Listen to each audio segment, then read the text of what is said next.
internet no al.sp.gov.br no YouTube. Presidente.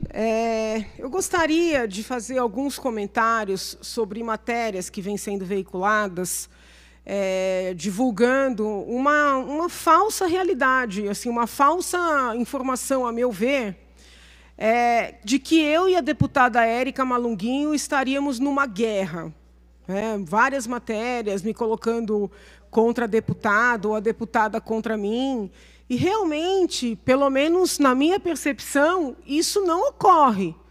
O que há são divergências, posicionamentos contrários em alguns temas. Eu acho que nunca houve um embate, uma situação de confronto entre mim e a deputada Érica. Eu não tenho recordação disso. Então, infelizmente, muitas vezes, querem criar conflito onde não há. Existem 2 pontos de divergência nas nossas percepções, nas nossas concepções. Um primeiro ponto em torno do projeto da Transcidadania, que eu nunca critiquei como projeto, fiz uma ressalva numa das reuniões da CCJ, a deputada, inclusive, estava ao meu lado, disse para a deputada que o termo reparação é um termo que, na linguagem jurídica, tem um significado. Que significado é esse? De indenizar. E indenização é matéria afeta ao direito civil. Então, eu disse à colega que seria necessário rever essa terminologia. A própria colega tomou a palavra e explicou que ela utilizou o termo reparação, mas para o impacto moral, vamos dizer assim, um resgate moral, do que sob o ponto de vista jurídico propriamente. E eu ponderei e pondero que nós temos que lembrar que nós elaboramos lei, e as leis serão aplicadas e serão interpretadas sob o viés jurídico. Então, esse foi o reparo que eu fiz ao projeto da colega como um todo. E, naqueles dias que todos nós temos para apresentar emendas aos projetos dos colegas, eu apresentei uma emenda, e é direito de todo parlamentar apresentar emenda, que vai ser apreciada pela Casa nas diversas fases aí do trâmite legislativo. Eu apresentei uma emenda proibindo tratamentos hormonais para menores de 18 anos e proibindo a cirurgia de redesignação sexual para menores de 21 anos.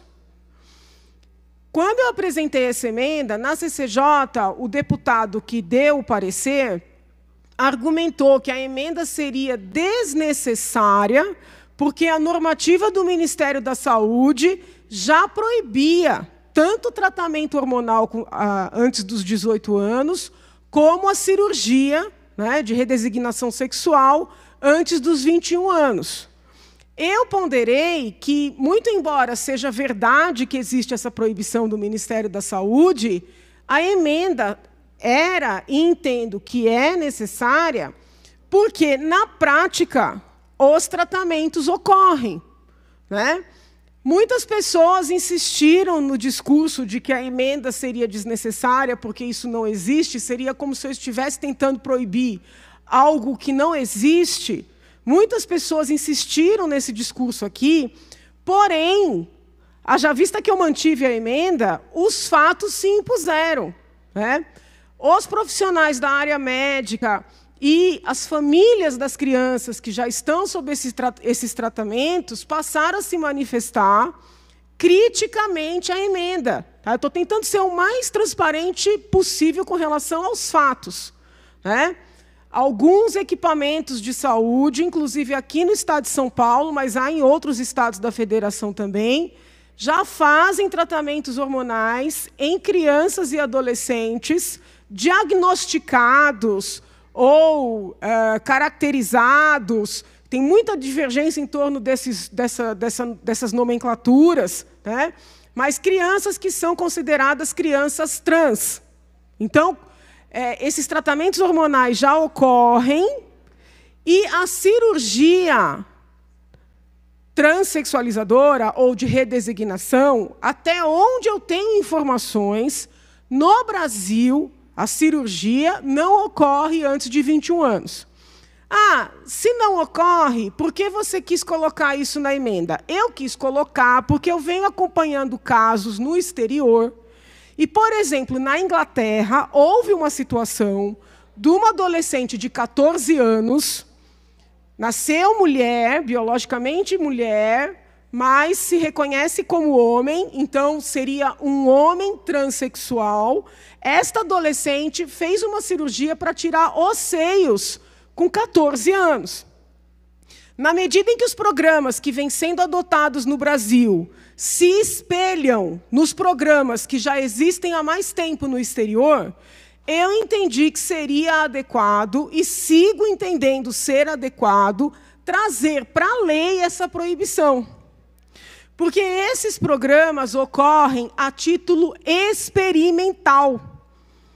Experimental. Porém, as famílias não têm a informação clara de que se trata, de algo experimental. As famílias, e eu estive com as famílias, eu agradeço o médico, por exemplo, o doutor Alexandre Saad, que coordena esse serviço aqui no HC em São Paulo. Eu estive com o grupo. As famílias acreditam verdadeiramente que se trata de algo quase que incontroverso. Essa foi a sensação que eu tive. Então, independentemente do destino que o projeto da colega Érica terá, que essa emenda terá, esse debate é necessário. Porque, a meu ver, deveria ocorrer a proibição. Eu respeito a divergência. Porém, acredito que ninguém discorde de que essas famílias precisam saber que se trata de algo experimental. Eu levantei textos da Inglaterra, dos Estados Unidos, do Canadá, da Austrália, e há muitos médicos que defendem esses tratamentos no exterior, mas também há muitos médicos que questionam tecnicamente esses tratamentos. E, infelizmente, o debate está tão impossibilitado que todos esses profissionais de saúde que contestam, criticam ou apenas questionam esses tratamentos são desprestigiados como se fossem todos, vamos dizer assim, radicais religiosos. E essa abordagem se repete muito aqui. Quando nós tentamos travar um debate técnico, muito embora de divergência, em regra, a discussão cai para o âmbito religioso. Então, eu quero que fique assim, muito claro, não existe uma guerra entre mim e a deputada Érica, muito pelo contrário, tenho um carinho, um respeito, uma admiração pela deputada, mas não é por força desse carinho, desse respeito, dessa admiração, que eu vou abandonar as minhas convicções. Entendo que a pessoa adulta, não importa o gênero, não importa a orientação sexual, ela tem todo o direito de fazer as suas escolhas. Agora, a criança e o adolescente, por estarem numa fase especial de desenvolvimento, precisam ter um tratamento diferenciado. Para os senhores terem uma ideia, quando a gente ensina na matéria de bioética, por exemplo, pesquisas com seres humanos, mesmo quando uma criança tem uma doença muito grave, para ela se submeter a um tratamento experimental, existe toda uma normativa. Existem termos de consentimento livre e esclarecido a serem lidos, preenchidos, depois de uma detalhada orientação. Mesmo quando é uma doença grave, e a criança precisa passar por um tratamento experimental, porque os tratamentos já chancelados não são suficientes, existe toda uma normativa. E o que está acontecendo em São Paulo e no Brasil é muito diferente disso. Nós estamos dando hormônios para crianças absolutamente saudáveis. São crianças saudáveis. Os bloqueadores de puberdade também são hormônios. E eles estão sendo ministrados para crianças de 8, 9 anos de idade. Quando eu disse isso a primeira vez, muita gente disse que eu estava mentindo. Porém, o médico coordenador, que eu digo aqui, foi muito transparente ao me receber, confirmou essa informação. Então, assim, nós estamos, na verdade, debatendo nesta casa um tema, né, que é debatido no mundo inteiro. E eu entendo que nós temos maturidade suficiente para enfrentar esse debate, respeitando todos os interlocutores, sem entender que esta divergência implica uma guerra. Não há guerra, há debate no ambiente adequado para ter este debate, que é o parlamento. Muito obrigada, senhor presidente. Muito obrigado.